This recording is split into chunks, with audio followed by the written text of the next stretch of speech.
So to get the classic Windows 10 menu in your Windows 11, we need to get a program called Explorer Patcher. Explorer Patcher is available on GitHub and the link is in the description. When you get onto the web page, go over to Releases on the right side and go down to the bottom. At the bottom there is a program called epsetup.exe. Download that.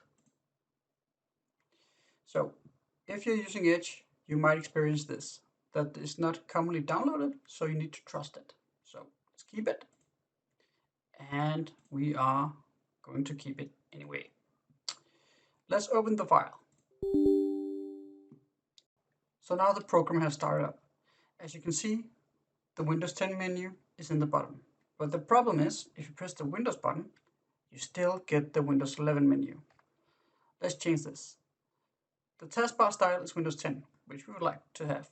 If we go into the Start menu style, and we press Windows 10, we go down to Restart File Explorer in the left bottom and click.